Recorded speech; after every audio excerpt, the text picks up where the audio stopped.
Topic Simon commission. आप जानते हैं भारत के इतिहास में स्वतंत्रता संग्राम के अंदर साइमन कमीशन का भी काफी इंपॉर्टेंट रोल प्ले रहा था और यही वो घटनाक्रम था जिसके बाद लाला लाजपत राय जी की जो है मृत्यु होती है। ठीक है, चलिए तो आज की इस क्लास के अंदर हम जो फैक्ट्स हैं उन सबको डिस्कस करते हैं और जो हमारी पीवाईक्यू सीरीज ये चल रही है, आज हमारी 26वीं क्लास है। बेसिकली देखा जाए हमने 26 टॉपिक यहाँ पे कवर कर लिए, तकरीबन 10 या 12 टॉपिक और बचे हुए हैं, तो आपका कंप्लीट मॉडर्न हिस्ट्री इसके बाद कुछ भी नहीं आएगा। अगर आप इन वीडियोस को अच्छे से देख लेते हैं तो आपको मुझे नहीं लगता है कुछ और भी एक्स्ट्रा पढ़ने की रिक्वायरमेंट यहाँ पर पड़ी रहेगी, क्योंकि मैं क्वेश्चन के साथ साथ जो इन डेप्थ नॉलेज होता है वो भी आपको सब डिलीवर यहाँ पर करता हूँ। तो चलिए बिना किसी देरी के शुरुआत करते हैं क्लास की। बोला कि साइमन कमीशन को किसकी अध्यक्षता में नियुक्त किया गया था। ठीक है, ये तो बड़ा इंपॉर्टेंट क्वेश्चन है। अगर मैं अध्यक्ष की बात करता हूँ तो पूरी इन्फॉर्मेशन दे देता हूँ आपको। देखिए टोटल इसके अंदर 7 मेंबर्स थे। इसके अंदर कितने मेंबर थे? 7 थे। और दिक्कत वाली बात क्या थी? सभी के सभी यूरोपियन थे। सभी सभी क्या थे? ये यूरोपियन। अब एक बात बताइए, कॉमन सेंस वाली बात मैं पूछता हूं, अगर भारत के अंदर कोई भी अगर राजनीतिक सुधार करने हैं यानी संवैधानिक सुधार करने हैं, तो भारतीयों के बारे में तो पूछना पड़ेगा ना, या भारतीयों से पूछना पड़ेगा ना कि आपको क्या समस्या है और उस समस्या का समाधान फिर हम करेंगे। लेकिन इस जो ये दल बनाया गया था, कमीशन जो बनाया गया था साइमन कमीशन, इस कमीशन के 7 मेंबर थे और सबके सब क्या थे? यूरोपियन थे। ठीक है ना। अब यूरोपियन थे तो इसके अंदर जो पहले सबसे इंपॉर्टेंट थे वो कौन थे? Sir John Simon. Sir John Simon पहली बात तो ये इसके क्या थे? प्रेसिडेंट थे। और ये कौन सी कंपनी से बिलोंग करते थे? ये करते थे लिबरल पार्टी से। ठीक है, कौन सी पार्टी से बिलोंग करते थे? लिबरल पार्टी से। और ये इस कमीशन के अध्यक्ष भी थे। 7 मेंबर वैसे टोटल थे, दूसरा नाम मैं लिख रहा हूँ, बाकी टोटल मिला के आपको लिख ही दिया कि इसके अंदर 7 सदस्य थे। इसलिए इसको ना इस जो साइमन कमीशन था, इसका एक दूसरा नाम भी था ऑल व्हाइट कमीशन। क्यों? क्योंकि सभी सभी इसके अंदर गोरे थे। All white commission. एक भी इसके अंदर हिंदुस्तानी नहीं था, तो ऑब्वियस बात है इसके अंदर ऑल व्हाइट कमीशन इसको कहा गया था। चलिए यहाँ पर देखा जाए, सर जॉन साइमन इसके प्रेसिडेंट थे। एक इंपॉर्टेंट नाम और यहाँ पे आता है, क्लीमेंट एटली। क्लीमेंट एटली। अब ये क्यों इंपॉर्टेंट है? पहली बात तो ये सिर्फ नॉर्मल सदस्य थे। कौन सी पार्टी से थे ये दोस्तों? लेबर पार्टी से थे। कौन सी पार्टी से थे? Labour party. अब यहाँ पे एक बात ये समझने वाली बात है, ये इंपॉर्टेंट क्यों थे? क्योंकि जब भारत आजाद होता है, ये पीएम रहे, ब्रिटेन के क्या थे? पीएम थे। कौन? क्लीमेंट एटली। कहां से कहां तक? 1945 से लेके और 1951 तक के भारत के क्या थे? सॉरी, ब्रिटेन के क्या थे? पीएम थे। तो इस दौरान आपको पता है 1947 के अंदर भारत आजाद हो गया था। तो एक क्वेश्चन ये भी पूछा जाता है कि साइमन कमीशन वह कौन सा सदस्य था जो भारत की आजादी समय ब्रिटेन का पीएम था? तो क्या नाम था उसका? क्लीमेंट एटली था। ठीक है, और बाकी 7 सदस्य थे। हमारे लिए 2 नाम इंपॉर्टेंट है जिसको मैंने यहाँ पे लिख दिया है। अब होता क्या बेसिकली, जैसे आपको लिखवा दिया, अध्यक्ष कौन थे इसके? Sir John Simon. इसको क्या बोला जाता था? All white commission. इसलिए यहाँ पर जो है इसके ऊपर काफी हो हंगामा भी हुआ था। तो हमारा आंसर क्या हो जाएगा इसका? ये हो जाएगा option number A. Sir John Simon थे इस कमीशन के अध्यक्ष। ठीक है ना। ये भी दोनों सदस्य थे हमें, लेकिन दोनों के ऊपर मेन फोकस करना है। अगला क्वेश्चन स्क्रीन पर आपके, भारत में साइमन कमीशन का बहिष्कार किया गया, क्यों किया गया था? आपको बता दिया। अब भारतीयों के लिए आप संवैधानिक सुधार करना चाहते हैं, क्योंकि आपको पता है ब्रिटेन में कहा गया था कि हर 20 साल, सॉरी, हर 10 साल के अंदर हम भारत के अंदर संवैधानिक सुधार करेंगे। जैसे 1909 के अंदर हमारे एक आया था जिसको हम बोलते हैं मॉडल इंटर रिफॉर्म, जिसके अंदर पृथक निर्वाचन दिया गया था मुसलमानों को, और भी काफी काम किए गए थे, लेकिन सबसे इंपॉर्टेंट काम ये किया गया था जिससे भारत में थोड़ा सा विभाजन हो सके। दूसरा आया था इसके अंदर 1919 का मॉन्टेगू रिफॉर्म्स रिफॉर्म्स, जिसके अंदर जो है प्रांतीय इलेक्शन के लिए अलाउ किया गया था। ठीक है ना, जिसकी वजह से आपको पता है स्वराज पार्टी बनती है और वो जो केंद्रीय विधानसभा थी वहां पर चुन के जाती है और विठल भाई पटेल को स्पीकर भी बनाती है। तीसरा 1929 के अंदर वैसे कमीशन बनना चाहिए था, लेकिन क्योंकि इंग्लैंड में इलेक्शन थे और इंग्लैंड में बहुत सारे भारतीय भी रहते थे, तो उनका वोट प्राप्त करने के लिए वहां की सरकार ने 1927 के अंदर कमीशन बना दिया था। ये भी लिख देता हूँ कि जो साइमन कमीशन है, ठीक है ना, साइमन कमीशन ये नवंबर 1927 के अंदर बना दिया गया था। ये दिसंबर 1927 में लंदन से चलता है। ठीक है, और ये 3 फरवरी 1900, ये सॉरी सॉरी 27 से, ठीक है ना, ये 27 से, हाँ, ये आ जाएगा यहाँ पे 1927 तक बनता है। और 3 फरवरी 1928 के अंदर ये कहाँ पहुंच जाता है दोस्तों? बॉम्बे पहुंच जाता है। और एक क्वेश्चन ये भी आता है, साइमन कमीशन दोस्तों भारत में 2 बार आया था। भारत कितनी बार आया? 2 बार आया।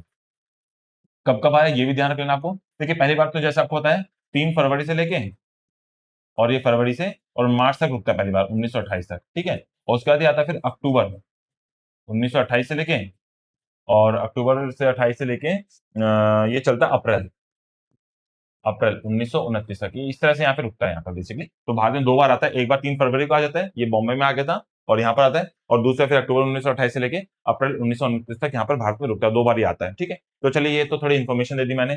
तो इसका बहिष्कार क्यों किया गया था, जैसे मैंने आपको बताया, क्योंकि इसमें सभी के सभी सदस्य कौन थे, अंग्रेज से, यानी कि गोरे लोग थे। तो भारतीय इसके अंदर कोई था नहीं। भारतीय के लिए आपको जो संवैधानिक कुछ बेसिकली क्या कहते हैं, रिफॉर्म्स करने हैं, ठीक, सुधार करने हैं, उसके अंदर जब भारत की बात ही नहीं रखी जाएगी तो क्या मतलब बनता है उस चीज का। तो क्या आंसर हो जाएगा इसका, there was no Indian in the commission. हाँ, सेवन कमीशन में कोई भी भारतीय सदस्य नहीं था। जैसे अगर आज के टाइम पे एग्जांपल देखा जाए, हमारे देश में कुछ समय पहले तक जो है बनता था नीति आयोग। अभी तो नीति आयोग है, पहले होता था प्लानिंग कमीशन। प्लानिंग कमीशन क्या करता था, वो सेवन कमीशन की तरह था। कैसे, सेवन कमीशन में क्या था, टॉप लेवल के बंदे आगे साथ थोड़ी बहुत ले रहे, भाई क्या क्या दिक्कतें हैं बताओ हमको, और फिर उन दिक्कतों के हिसाब से ये क्या करे, बेसिकली कुछ भी बना दे रहे, यानी कि एसी रूम में बैठ के ये क्या करते हैं, अपनी कोई भी एक योजना बना देते थे। ठीक है ना, तो प्लानिंग कमीशन भी ये करता था। जो टॉप अधिकारी होते थे वो एसी रूम में बैठते थे। उनको असली में वो गांव में कभी नहीं गए, उनको नहीं पता वहां पे क्या सूखे की दिक्कत होती है, जब इंसान के पास सूखा पड़ता है, किसानों को क्या क्या परेशानी होती है नहीं पता, बस वो अपने एसी में बैठ के लोगों की बातें सुन सान के जो भी है एक कुछ भी प्लानिंग कर दिया करते हैं। लेकिन नीति आयोग जो बना है वो इसलिए बना है कि नहीं, आप एसी रूम में नहीं बैठे, आप बिल्कुल जो निचला तबका है वहां से सब सजेशन लीजिए, ग्राउंड में जाकर देखिए क्या हो रहा है और फिर प्लानिंग बनाइए।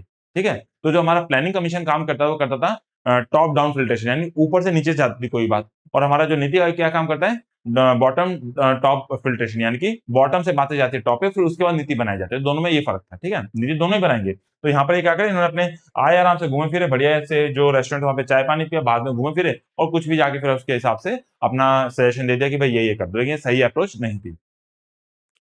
अगला क्वेश्चन यहाँ पे आपके स्क्रीन पर है। बोला गया है, भारत में साइमन कमीशन के बहिष्कार का मुख्य कारण क्या था। जैसे आपको बताया, ऑल ओवर इंग्लिश में, इसमें सभी के सभी सदस्य क्या थे, इंग्लिश थे, इसमें कोई दिक्कत वाली बात नहीं होनी चाहिए। जैसे साइमन कमीशन, और मैं काम करता हूँ यहाँ पे थोड़ी सी एक चीज और बताता हूँ आपको। देखिए, एक चल रहा था यहाँ पे साइमन कमीशन। ठीक है, थोड़ा कंपैरिजन करने में आपको आसानी हो जाएगी कि साइमन कमीशन आया और भारत में क्या क्या हो रहा था। और दूसरा था यहाँ पे नेहरू रिपोर्ट, एक इसका भी पढ़ता था बनती जाती। दोनों बिल्कुल सेम टाइम पीरियड के हैं। ठीक है, देखिए क्या होता है बेसिकली यहाँ पे। साइमन कमीशन कब बनता है, पहली बात तो 1927 के अंदर बनता है, और वो भी कौन सा ईयर था, नवंबर 1927 के अंदर कमीशन फॉर्म। और जैसे ही कमीशन बना तो पूरे भारत में से खिलाफ जो है धरना प्रदर्शन होने लग गया, आंदोलन होना शुरू हो गया कि नहीं ये तो गलत कर रहे इस तरीके से। तो उस टाइम पे secretary of state for India कौन था, उसका नाम था बर्किन हेड। क्या नाम था उसका, बर्किन हेड। बर्किन हेड, इसने भारतीयों को बोला तुम एक काम करो, मतलब इंडियंस को एक चैलेंज दिया कि तुम इतना हो हल्ला मचा रहे हो कि हमारा साइमन कमीशन खराब है, ठीक है, हम मान लेते खराब है, तो तुम एक काम करो ना, इंडियंस को चैलेंज किया डायरेक्टली, तुम एक काम करो, ऑल पार्टी मीट करके, यानी हर पार्टी के कॉन्सेंट के साथ एक संविधान हमें बना के दे दो, हम उसे लागू कर देंगे। अब भारतीयों ने चैलेंज के तौर पर ले लिया। तो भारतीय बोले कि अच्छा ऐसी बात है। तो हमारे जो भारतीय थे उनको एक जो है याद आ गया डायलॉग गुड्डू पंडित का, कि अब हम वो गुड्डू पंडित नहीं रहे जो लिबिर लिबिर करता था, अब हमको चाहिए फुल इज्जत। तो यहाँ पे फुल इज्जत के लिए उन्होंने क्या किया, बोला अच्छा ठीक है बात करते हैं। तो पहले मैं एक बार इसको कंप्लीट करता हूँ, फिर इसके ऊपर आऊंगा यहाँ पे। तो बर्किन ने चैलेंज दे दिया, ये बात है ना, जैसे कि गर्लफ्रेंड जब छोड़ के जाती है और बोलती है कि तुम्हारी सरकारी नौकरी नहीं लगी है, तो ये बात आशिक के दिल पे चुभ जाती है और फिर वो आईएएस बन जाता है, बिहार का बच्चा तो खासकर बन जाता है। तो यहाँ पर भी ये बात जो है बर्किन हेड की बात इंडियंस के दिल पर लग गई, और इंडियंस बोला अब तो हम संविधान बना के ही दिखाएंगे। ठीक है ना, तो इसका प्रोसेस अभी चलाते हैं, पहले इसको चलते हैं। तो नवंबर 1927 के अंदर ये बन गया था, और ये दिसंबर में वहां से चलता है, या फिर मैं बोल सकता हूँ कि वैसे दिसंबर में चलता है। तो यहाँ पर 3 फरवरी, 3 फरवरी 1928 को ये कहाँ पहुंच जाता है, बॉम्बे पहुंच जाता है। अभी पिछली बार लिखवा भी दिया था, बॉम्बे पहुंच गया। और ये दिसंबर 1928 सॉरी 1927 के अंदर ये कहां से चलता है, लंदन से चलते हैं, लंदन से चलते हैं, भारत में लंदन से चलते हैं। कौन चलते हैं, साइमन कमीशन चलता है। हम सब साइमन कमीशन की बात करें तो ठीक है। प्रेसिडेंट कौन थे, सर जॉन साइमन। एक सदस्य इसके इंपॉर्टेंट कौन है, क्लीमेंट एटली। क्यों, क्योंकि वो भारत की आजादी के समय ब्रिटेन के पीएम थे। ठीक है, अच्छा विंस्टन चर्चिल का नाम भी सुना होगा। तो भारत की आजादी से पहले और भारत की आजादी के बाद जो 2 बार पीएम बनता है वो विंस्टन चर्चिल ही बनते हैं। चलिए यहाँ पर आते हैं। तो 1928 हो गया बॉम्बे के अंदर। अब ये बॉम्बे में आए तो इसी के साथ साथ यहाँ पर भी काम चल रहा था। देखिए, जब यहाँ पर एक कमीशन बना, इसी टाइम पर यहाँ पर भी भारत में विरोध शुरू हो गया। भारत में क्या शुरू हो गया, विरोध। क्यों, भाई ऑब्वियस बात है, भारतीयों के लिए अगर आप कोई संवैधानिक कुछ सुधार करना चाहते हो, भारतीयों को रखना बहुत जरूरी है। ठीक है, तो यहाँ पे हो गया विरोध। अब जब ये बर्किनहेड ने चैलेंज दे दिया, तो ये चैलेंज को क्या कर दिया, भारतीयों ने एक्सेप्ट कर दिया, भारतीयों ने स्वीकार किया। ये चैलेंज था, भारतीयों ने इसको क्या कर लिया, स्वीकार कर लिया। ठीक है, हम अपना खुद का संविधान बनाएंगे। ठीक है, स्वीकार किया। तो देखिए, जो इंग्लैंड में काम चल रहा है उस टाइम भारत में क्या कर, मैं साफ साफ दिख रहा हूँ यहाँ पे। 1927 में चलते हैं। 1927 के अंदर यहाँ पे दिसंबर 1927 का कहाँ का सेशन हो रहा था? मद्रास कांग्रेस सेशन, यानी मद्रास का सेशन हो रहा था यहाँ पे, मद्रास सेशन कहाँ का हो रहा था? और ये कांग्रेस का। और इसके प्रेसिडेंट कौन थे? M A Ansari. इसके प्रेसिडेंट कौन थे? एम ए अंसारी जी।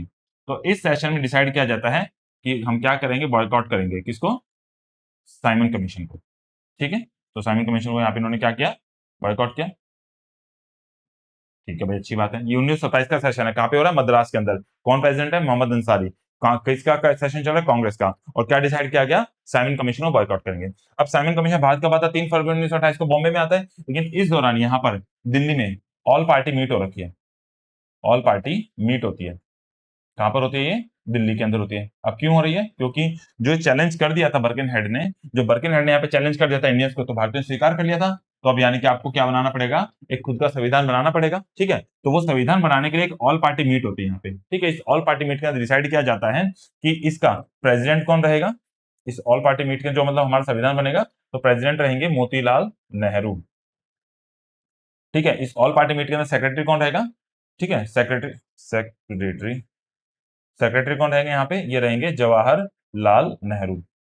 और बेसिकली एक 9 मेंबर कमेटी बनाई जाती है, जिसके अंदर 9 सदस्य डिफरेंट पार्टीज की, जो बड़ी बड़ी पार्टी थी उसके अंदर। तो 9 मेंबर पार्टी एक वो बनाई जाती है, टीम बनाई जाती है। और इसके अंदर अगर देखा जाए कांग्रेस से कौन थे, तो कांग्रेस से कौन थे? सुभाष चंद्र बोस। कांग्रेस से कौन थे? सुभाष चंद्र बोस। ये थोड़ा सा यहाँ पे नाम इंपॉर्टेंट है। ठीक है, होता है। तो यहाँ पर अभी फरवरी के सॉरी जो यहाँ पे ऑल पार्टी मीट होता है दिल्ली के अंदर, फरवरी के अंदर साइमन कमीशन कहाँ पे आ चुका है? बॉम्बे के अंदर। और फरवरी के अंदर दिल्ली के अंदर क्या चल रही है? ऑल पार्टी मीट होती है, एक कमेटी बनाई जाती है। ठीक है, नेहरू कमेटी बोलते हैं इसको हम बेसिकली। और ये नेहरू कमेटी बाद में क्या सौंपती है? नेहरू रिपोर्ट सौंपती है। तो ये जो ऑल पार्टी मीट थी, यहाँ पे क्या बनाई जाती है? नेहरू कमेटी बनाई जाती है। मैं इसको लिख भी देता हूँ यहाँ पे, नेहरू कमेटी। ठीक है, और ये बाद में नेहरू रिपोर्ट सौंपती है अपनी। तो इस तरीके से 9 मेंबर थे टोटल मिला के, सभी पार्टी के मिला के, भारत में जो भी बड़ी बड़ी पार्टियां थी सबके मिला के। और टोटल मिला के इसके अंदर ये 9 मेंबर्स के अंदर से कांग्रेस की तरफ से कौन थे? सुभाष चंद्र बोस। अब ये मत बोलना सर ये दोनों नहीं, ये कांग्रेस की तरफ से नहीं थे। सबने डिसाइड किया था कि हम प्रेसिडेंट इसको बनाएंगे, क्योंकि ये भी बहुत बड़े लॉयर थे, ये उनके बेटे थे, ये भी बहुत बड़े लॉयर थे जवाहरलाल नेहरू भी, तो इनको बनाया जाता है। ठीक है, चलिए पहली बात तो ये होगी। और ये इसका दिए चले जाते वापस। ठीक है, आपको अभी जैसे मैंने इससे पहले वाले क्वेश्चन में लिखवाया, ये वापस कब चले जाते हैं? देखिए मार्च के अंदर वापस चले गए। ठीक है, अब यहाँ पर फरवरी के अंदर जो है बेसिकली ये हो गया। अब ये कब? ये फरवरी, हाँ। अब फरवरी के अंदर ये तो निकल गए मार्च के अंदर, लेकिन यहाँ पर क्या होता है? मैं लिख दूं यहाँ पे, ये मार्च के अंदर पहली बार ये आ गए। पहला ये फेज था, मार्च में वेंट बैक, यानी कि ये आकर वापस चले गए। ठीक है, ठीक है, यहाँ पे चले गए। लेकिन यहाँ पर क्या हो रहा है? अभी फरवरी चल रहा है, तो अब यहाँ पे मई के अंदर क्या होता है? मोतीलाल नेहरू की अध्यक्षता में। देखो अभी यहाँ पे डिसाइड होगा कि ऐसा होगा, लेकिन फॉर्मली कुछ बना नहीं है। सब बोलते हैं हमें इलेक्शन बनाना पड़ेगा। तो यहाँ पे मई के अंदर मोतीलाल नेहरू की अध्यक्षता में ये जो नेहरू कमेटी है वो इसमें फाइनलाइज हो जाती है। यहाँ पे सिर्फ डिस्कशन हुआ है, यहाँ पे फाइनलाइज होती है सिर्फ, समझे ना? जैसे कि बॉयकॉट का भारत में विरोध तो यहीं पे शुरू हो गया था नवंबर में, लेकिन फाइनली डिसाइड कब होता है? ये दिसंबर 1927 के सेशन में शुरू होता है। ठीक है ना, इस तरीके से। तो जब यहाँ पे मिलते हैं तो सब बोलते हैं कि हमें इलेक्शन सॉरी एक अपना संविधान बनाना पड़ेगा, लेकिन उसका फाइनलाइजेशन कब होता है ऑफिशियली? वो होता है मई में, और ये मई 1928 के अंदर होता है। ठीक है, अब दूसरी बार यहाँ पर ये आ जाते हैं। ठीक है, इसको तो मैं अगले पेज पे कर देता हूँ, या इसको थोड़ा छोटा ही कर देता हूँ, बल्कि काम करता हूँ इसको थोड़ा छोटा करता हूँ, या छोड़ इतना छोड़ते हैं। हाँ, दूसरी बार यहाँ पे क्या होता है? अभी अक्टूबर में फिर से आ जाते हैं। हाँ, तो ये अक्टूबर 1928 के अंदर साइमन कमीशन भारत में आ जाता है। भारत आया, साइमन कमीशन कहाँ पे आया? दोबारा से भारत आया। और आपको पता होगा इनका विरोध हर जगह शुरू होता है। यहाँ पर एक नारा दिया जाता है, साइमन गो बैक। ये नारा दिया जाता है, और इस नारे को लिखता कौन है? ये भी इंपॉर्टेंट है। इनका नाम था यूसुफ मेहर अली। इनका नाम क्या था? यूसुफ मेहर अली। और इन्होंने डू और डाई ये नारा भी इन्होंने दिया था। तो यूसुफ मेहर अली ने 1927 का जो नारा दिया था, ये दिया था 1927 के अंदर। और डू और डाई करो या मरो का नारा कब दिया था? 1942 के अंदर, जिसके अंदर क्विट इंडिया मूवमेंट, भारत छोड़ो आंदोलन की यहाँ पे शुरुआत होती है। तो बेसिकली यहाँ पे इन्होंने नारा दिया, और यहाँ पे संस्था बन गई। और आपको पता है जब ये अक्टूबर में आ गया था, तो नवंबर के अंदर फिर इसके बाद यहाँ पे क्या होता है दोस्तों? नवंबर 1928 के अंदर आपको पता है कि जो लाला लाजपत राय है, ठीक है, लाला लाजपत राय, इनकी मृत्यु हो जाती है। कहां पर? लाहौर के अंदर। जो स्कॉट था, जो इंस्पेक्टर था वहां पे, कमिश्नर था, उनकी गोली पे सॉरी उनका सर पे चोट लगती है, माथे पर उनके लाठी लगती है, काफी तेज, काफी खून बहता है, और लाला लाजपत राय की मृत्यु हो जाती है। और इसका बदला फिर कौन लेते हैं? इधर से भगत सिंह और ठीक है सुखदेव, ये दोनों बदला लेते हैं। नहीं बॉम्ब चलाया था भगत सिंह और बटुकेश्वर दत्त ने, राजगुरु, ठीक है, ये दोनों इनका बदला लेते हैं और दिसंबर में जाके स्कॉट को मारने जाते हैं, सॉन्डर्स को मार देते हैं। तो ये पूरा साइमन कमीशन का वे था। और ऑब्वियस बात आपको जैसे मैंने लिखवा ही दिया है कि साइमन कमीशन फिर अप्रैल 1929 में वापस यहाँ से चला जाता है और बाकी जाके अपना रिपोर्ट सौंप देता है। तो मैंने पूरी स्टोरी बता दी आपको साइमन कमीशन की, शुरू से लेकर आगे तक आपको पता चलेगा कि क्या क्या हुआ है यहाँ पे, ठीक है। और फिर यहाँ पर बात क्या होता है, देखिए अक्टूबर में आते हैं। उससे पहले क्या होता है, देखिए अक्टूबर से पहले यहाँ पे एक चीज और हो जाती है, एक अगले पेज ले लेता हूँ। इस पॉइंट ऑफ टाइम पे ये तो हमारा क्या हो गया, देखिए मई के अंदर हो गया, नवंबर में लाला लाजपत राय, इससे पहले यहाँ पर एक चीज और हो जाती है। अगस्त के अंदर, अगस्त 1928 के अंदर सबके सब कहाँ मिलते हैं दोस्तों, लखनऊ के अंदर मिलते हैं, ठीक है। और लखनऊ के अंदर जो नेहरू रिपोर्ट बनके तैयार थी, नेहरू रिपोर्ट जो तैयार थी उसको डिस्कस किया जाता है कि क्या क्या इसके अंदर कर सकते हैं। नेहरू रिपोर्ट को क्या किया जाता है, यहाँ पे डिस्कस किया जाता है, ठीक है। और फिर अगस्त के बाद फिर यहाँ पे दिसंबर 1928 का जो सेशन हुआ था, ये कहाँ पे हुआ था, कलकत्ता में। और इसके प्रेसिडेंट कौन थे यहाँ पे, ये थे मोतीलाल नेहरू। इसके प्रेसिडेंट कौन थे यहाँ पे, मोतीलाल नेहरू, ये इसके प्रेसिडेंट थे। और यहाँ पे जो है ये जो नेहरू रिपोर्ट को प्रेजेंट किया जाता है, यहाँ पे जो ड्राफ्ट बना था, नेहरू रिपोर्ट का ड्राफ्ट बना था यहाँ पे।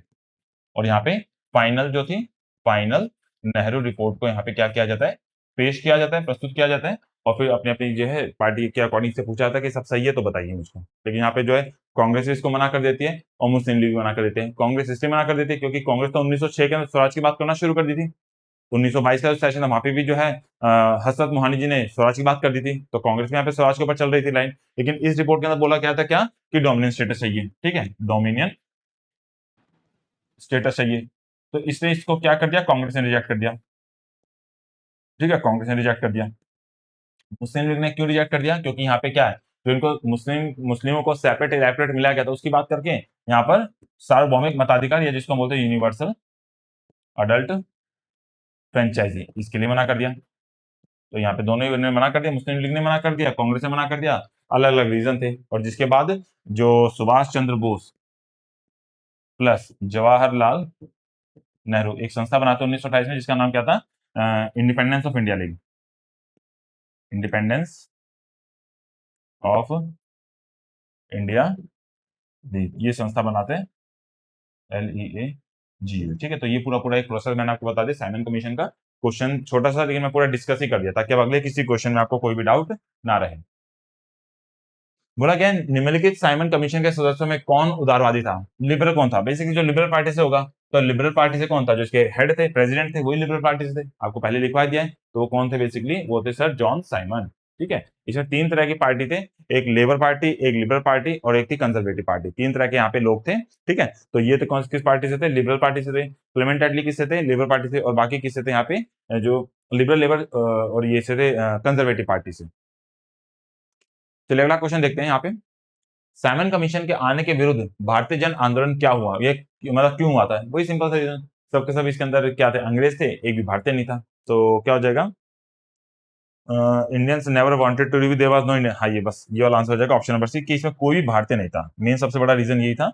बाकी वरना देखिए कोई भी अगर संवैधानिक सुधार होता तो भारतीय तो खुशी रहते, लेकिन यहाँ पर एक भी भारतीय नहीं, तो संवैधानिक सुधार कैसा होने वाला है ये भारतीय समझ गए थे, बोला कि दिखावे के लिए कुछ करने वाले नहीं है खास यहाँ पे।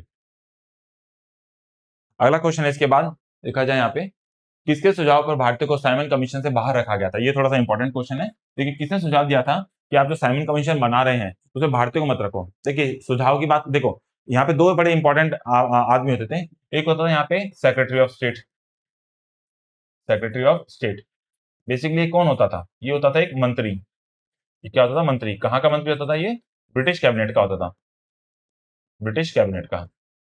ये जो बोलता था ब्रिटिश कैबिनेट उसके अकॉर्डिंग बात मान लिया करती। एक होता था अपने भारत के अंदर सबसे टॉप अधिकारी कौन होता था, वाइसराय। तो वाइसराय का जो बॉस होता था वो ये होता था, और इसका बॉस कौन होता था, ब्रिटिश पार्लियामेंट, कुछ ये था मतलब, ब्रिटिश पार्लियामेंट, ठीक है। तो यानी कि यहाँ पे भारत के अंदर सबसे बड़ा अधिकारी कौन होता था, ब्रिटेन की तरफ से वाइसराय होता था। तो वाइसराय क्या देता था, सजेशन देता था, वाइसराय क्या देता था, हमेशा सजेशन, कि भाई ऐसा करो ऐसा मत करो। इस सजेशन को किसको बताता था, ये इंसान डायरेक्टली से नहीं मिलता था। जैसे आज के टाइम पे अगर चीफ, जैसे एग्जांपल के तौर पे मान लेते हैं आप जिस भी स्कूल में पढ़ते हैं, प्रेसिडेंट मान लेते हैं प्रिंसिपल आपका, तो आपका प्रिंसिपल डायरेक्टली प्रेसिडेंट से नहीं मिलता। आपका प्रिंसिपल क्या करता है, आपके डीएम को अपनी बातें बताता है, डीएम किसको बताता है, सीएम को बताता है, सीएम किसको बताता है, पीएम को बताएगा, और पीएम के बाद फिर प्रेसिडेंट के पास जाएगा। तो एक हायरार्की है। तो यहाँ पर भी वायसराय जो भारत का टॉप अधिकारी होता था ब्रिटिश सरकार का, वो क्या करता, सजेशन देता, सजेशन किसको देता था, secretary of state for India, जो कि एक मंत्री होता था ब्रिटिश कैबिनेट का। और वो मंत्री वो प्रपोजल को कहां पे रखता था, ब्रिटिश पार्लियामेंट में। फिर ब्रिटिश पार्लियामेंट उसके ऊपर वोटिंग होती थी, या फिर छोटा मोटा मुद्दा होता तो डायरेक्टली बोलता है ठीक है इसको एक्सेप्ट कर लो, ठीक है ना। आज के टाइम में भी देखते हैं भारत के अंदर अगर कोई बिल या कानून बनाना होता है तो कई में स्पेशल वोटिंग होती है, कई में स्पेशल मेजोरिटी होती है, कई में सिंपल मेजोरिटी होती है, कई तरह की मेजोरिटी होती है, ठीक है ना। तो उसके हिसाब से चलता था यहाँ पे, तो ये होता था। तो सजेशन किसने दिया होगा, वाइसराय ने। और ऑब्वियस बात है उस टाइम भारत का जो वाइसराय था, देखिए सैमन कमीशन कब की बात कर रहे हैं हम, 1927 की या 1928 की। तो इस टाइम भारत का जो था वो कौन था, लॉर्ड इरविन था। और लॉर्ड इरविन का कार्यकाल कब से कब तक था, ये था 1925 से लेके 1931 तक था। तो हमारा ऑब्वियस बात है जब 1927-28 की बात आई है और 27 से पहले की बात है, ऑब्वियस बात है तो यहाँ पे कौन रहेगा, लॉर्ड इरविन। और आपको पता है इरविन के और इसके गांधी के बीच में एक पैक्ट भी हुआ था, आपको पता होगा, जो 5 मार्च 1931 को एक पैक्ट हुआ था जिसको हम क्या बोलते हैं यहाँ पे, गांधी इरविन पैक्ट, या जिसको हम दूसरे वर्ड से बोल सकते हैं यहाँ पे दिल्ली पैक्ट ही बोलते हैं इसको, दिल्ली पैक्ट या दिल्ली समझौता ही बोलते हैं इसके अंदर, ठीक है ना इसको। चलिए तो देखते हैं अगला क्वेश्चन। कांग्रेस ने साइमन कमीशन का बहिष्कार किया था। बिल्कुल सही बात है, कांग्रेस ने साइमन कमीशन का बहिष्कार बिल्कुल किया था। साइमन कमीशन में एक भी सदस्य भारतीय नहीं था, बिल्कुल सही बात है, इसीलिए क्या था क्योंकि एक भी सदस्य भारतीय नहीं था, तो दोनों बिल्कुल सही है। और इस कारण की वजह से ये कमीशन का बहिष्कार भी किया गया था। तो आंसर क्या हो जाएगा, बोथ, यानी ए तथा आर दोनों सही है, और आर ए की सही व्याख्या, यानी कि ऑप्शन नंबर ए आ जाएगा इस क्वेश्चन का आंसर। तो मुझे लगता है कि शायद सबको बहुत अच्छे तरीके से क्वेश्चन समझ में आ गया होगा। अगला क्वेश्चन है यहाँ पे, निम्नलिखित कथनों में से कौन साइमन कमीशन के संबंध में सही है। देखो सही वर्ड यूज किया गया है, सही है। उसकी नियुक्ति 1919 एक्ट के क्रियान्वयन की पूछताछ के लिए की गई थी। बिल्कुल सही बात है कि भाई आपने 1919 का एक्ट जो पहले से बना था, जिसको हम मॉन्टेगू चैम्सफोर्ड रिफॉर्म्स भी कहते हैं, ठीक है, तो उसको अब चेक करना था कि क्या उसके अंदर क्या-क्या सुधार किए जा सकते हैं। और जब भी कोई नया कमीशन बनता था, वो पुराने वाले को चेक करने के लिए किया जाता था कि उसके अंदर क्या-क्या बुराई है, उसको खत्म करके क्या नया अच्छा कर सकते हैं। तो पहला बिल्कुल सही है, ठीक है, पहला बिल्कुल सही है। उसके अध्यक्ष सर जॉन साइमन थे, ये भी बिल्कुल सही है। जो हमारा साइमन कमीशन बना था, इसके अध्यक्ष कौन थे, सर जॉन साइमन थे, जो कौन सी पार्टी से थे, लिबरल पार्टी से थे। तीसरा, उसने संघीय प्रकार की सरकार के लिए संस्तुति की थी, बिल्कुल सही बात है। उसने कहा था कि अब देखिए, जो 1919 के एक्ट के बेसिस पे लोगों को जो केंद्रीय विधानसभा थी, उसके अंदर चुनाव लड़के जाने की अनुमति मिल गई थी, जिसकी वजह से स्वराज खिलाफत पार्टी बनी थी, या खिलाफत ऑल इंडिया खिलाफत स्वराज पार्टी बनी थी, और सीआर दास मोतीलाल नेहरू ने बनाई थी पार्टी। और इसके अंदर ये सीट जीते थे 42, ठीक है ना, 42 सीट जीते थे, और केंद्रीय विधानसभा के अंदर गए थे, और वहां पर विठल भाई पटेल जी को अपना स्पीकर भी बनाया था, और साथ ही साथ बहुत सारे कानून को पास होने से रोका भी, ठीक है ना। तो बिल्कुल सही बात है।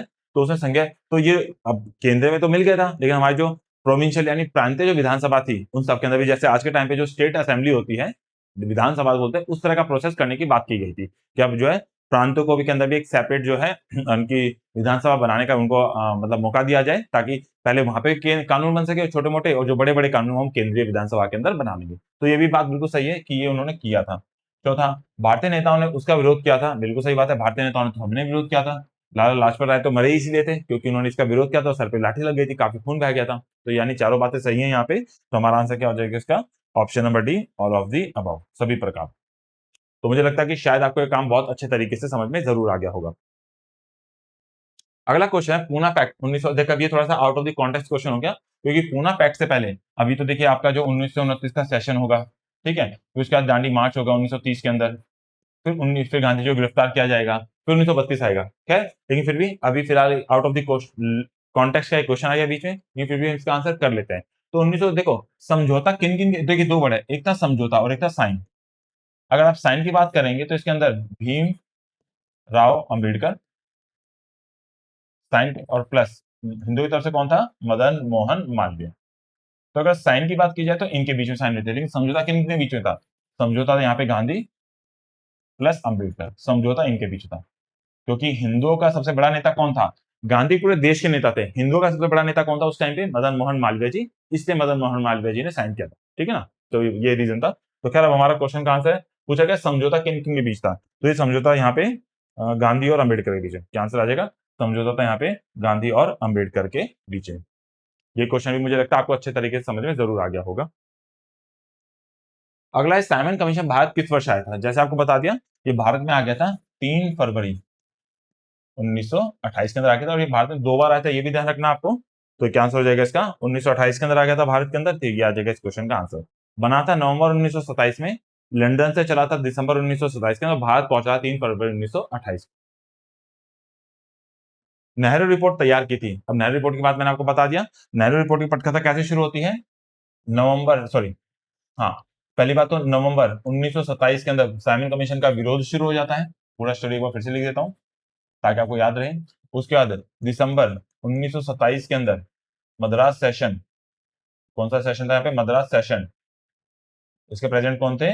मोहम्मद अंसारी, ये इसके प्रेसिडेंट थे यहाँ पे। और इनके अध्यक्ष में चुना जाता है कि हम बाइकआउट करेंगे, बर्कनहेड ने चैलेंज दिया। उसके बाद यहाँ पर फरवरी 1928 के अंदर, ठीक है ना, ऑल पार्टी मीट होती है। ऑल पार्टी मीट करते हैं, कहां पर करते हैं? ये दिल्ली में करते हैं सबके सब। उसके बाद फरवरी के बाद मई के अंदर होता है यहाँ पे, कहाँ पे? बॉम्बे। 1928 फरवरी, ठीक है ना। बॉम्बे के अंदर एक मीटिंग होता है ऑल पार्टी मीट की, जहां पर डिसाइड किया जाता है कि हाँ, हमें संविधान बनाना पड़ेगा। तो मई के अंदर होता है, कहाँ पे? उसके प्रेसिडेंट कौन रहते हैं? मोतीलाल नेहरू। जिसके बाद फिर अगस्त 1928 के अंदर, अगस्त 1928 के अंदर जो नेहरू रिपोर्ट का जो ड्राफ्ट होता है उसको डिस्कस किया जाता है। नेहरू रिपोर्ट का जो ड्राफ्ट था उसको क्या किया जाता है? यहाँ पे डिस्कस किया जाता है।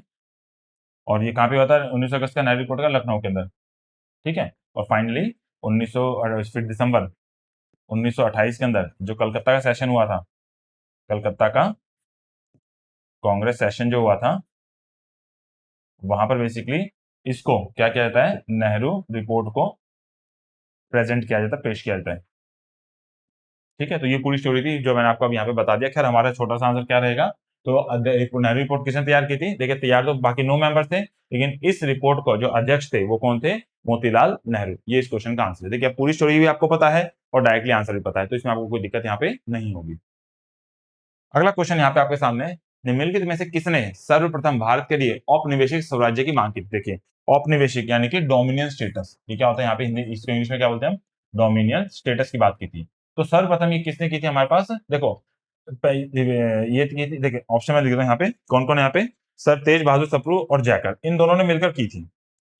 अगर मैं बात करूं स्वराज की बात किसने की थी, स्वराज की डिमांड, देखिए स्वराज की डिमांड पहली बार की थी 1906 का कांग्रेस सेशन, और इसके अंदर किसने की थी? दादा भाई नेहरू ने।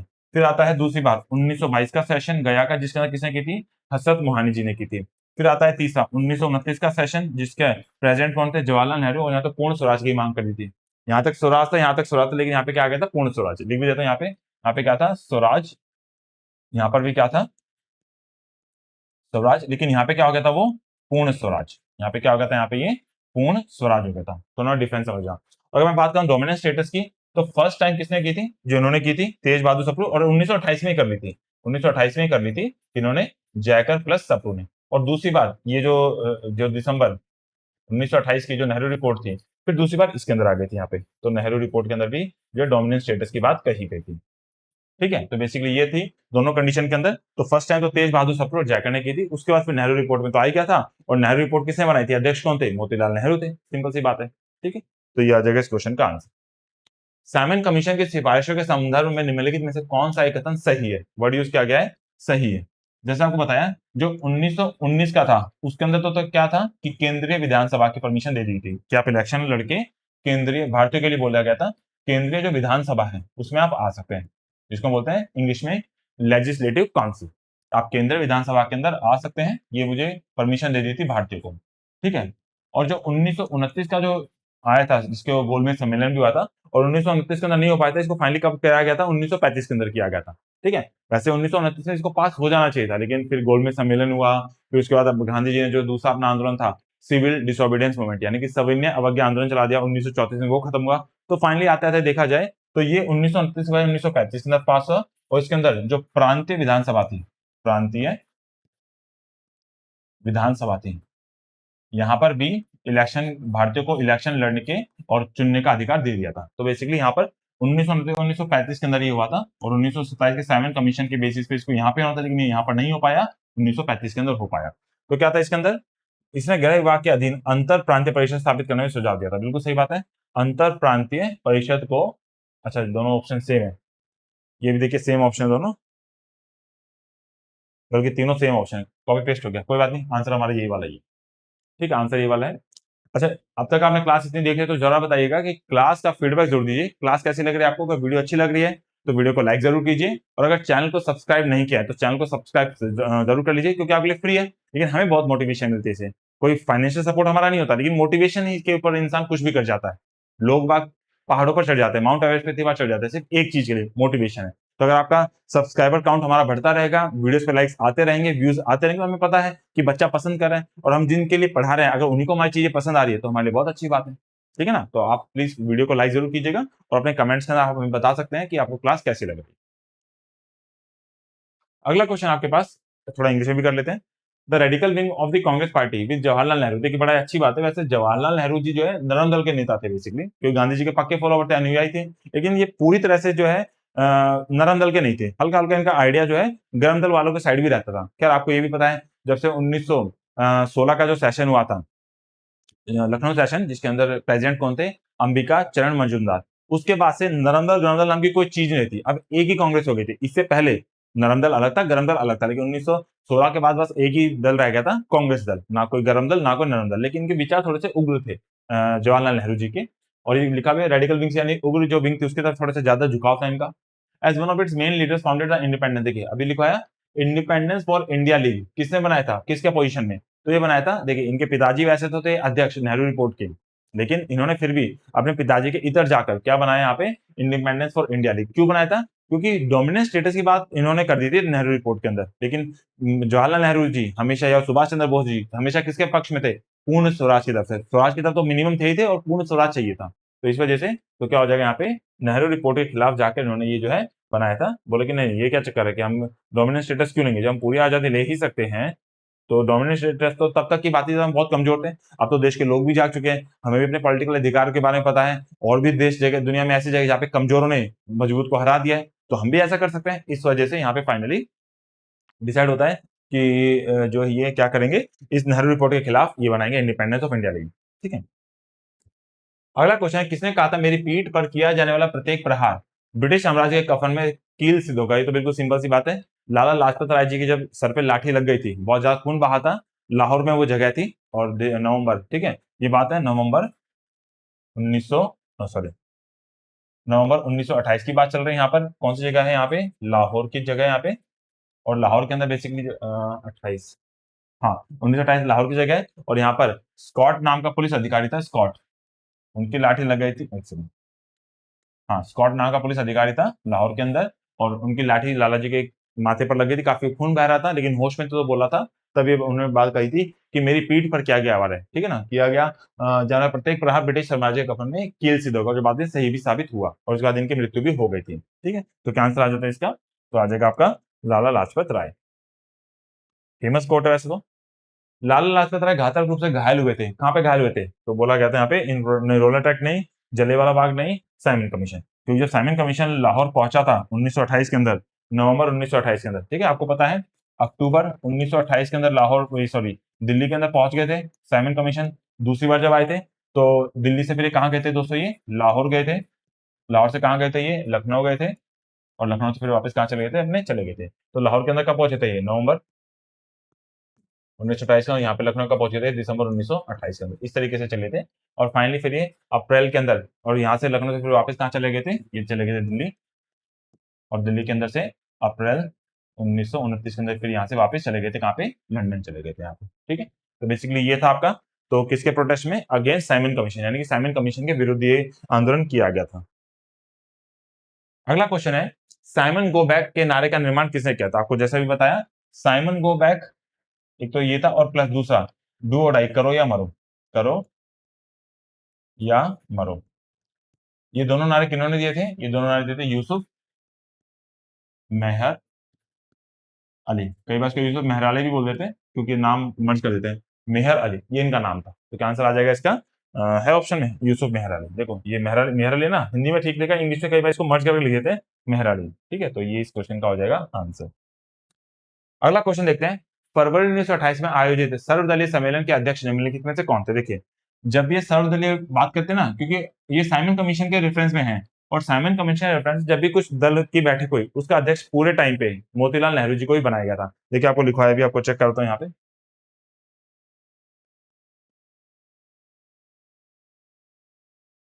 देखिए यहाँ पर आप समझिए थोड़ा सा, ये तो विरोध हो गया, हटा दे इसको। यहां से देखते हैं, ऑल पार्टी मीट हुई तो कौन है यहाँ पे अध्यक्ष? मोतीलाल नेहरू।